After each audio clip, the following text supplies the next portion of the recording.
এখন কোনো অসুবিধা আছে আপনাদের? হ্যাঁ, এখনো অসুবিধা নেই। কোনো অসুবিধা নাই। ঠিক আছে, ফ্লাইট ঠিক আছে? ঠিক আছে, ওকে। ফ্লাইট একটু ঠিক আছে, ক্যান্সেল হয়ে গেছে, এখন আবার নতুন শুরু করছে।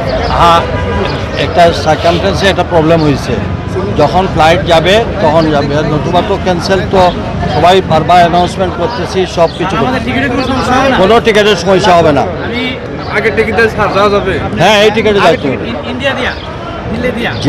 যে এয়ারলাইন্সে যান, এটা তো আপনার কারণে তো বন্ধ হয়, সাময়িক একটা প্রবলেমের জন্য এটা বন্ধ হয়েছে। আপনাদের টিকিটে কোনো অসুবিধা হয়, যদি হয় আপনারা আমাদের সঙ্গে প্রবাসী কল্যাণ মন্ত্রণালয়ের সঙ্গে যোগাযোগ করবেন, আমরা এটা আপনাদেরকে শেয়ার করব। ঠিক, আমি নিশ্চিত কোনো ধরনের আপনাদের হেসল হবে না। স্যার আমরা ভিতরে যেতে হবে, আর বলে দিব।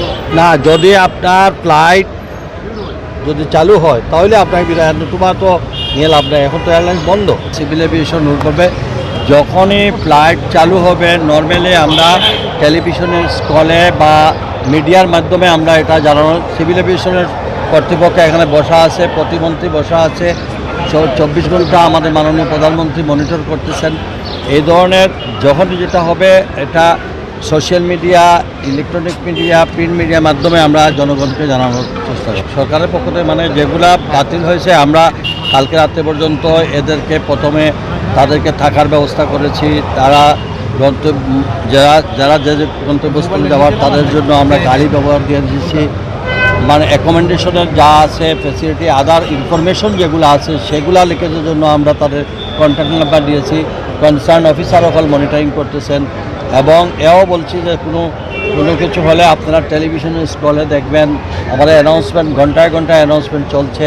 সারা জাতি আমরা তো এটা তো বলে আমাদের ওনারা যেভাবে পরিবার পরিজন, আমরাও তো রাষ্ট্রের দায়িত্ব নিয়ে আমরা চিন্তায় আছি আমাদের নাগরিকরা কীভাবে এখানে আসে।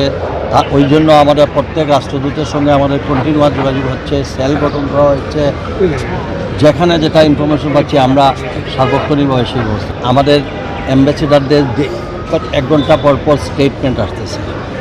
আমরা যেমন কালকে শুনছি কুয়েতে আমাদের 3 জন উইন্ডেড ছিল, এখন আমরা সেটা শুনে 2 জন মাইনর আর 1 জন ছেড়ে গেছে, এই 2 জনও তাদের বাড়িতে চলে গেছে। এখন পর্যন্ত সেই ধরনের কোনো ক্যাজুয়ালিটি বা কোনো ধরনের আমাদের দেশের নাগরিকরা, আমরা নিরাপদ জায়গায় থাকার জন্য ওইখানে রাষ্ট্রদূতরা তারা প্রত্যেককে সেভাবে মেসেজ দিচ্ছেন, প্রত্যেকের মতো করে সেফ সাইডে চলে।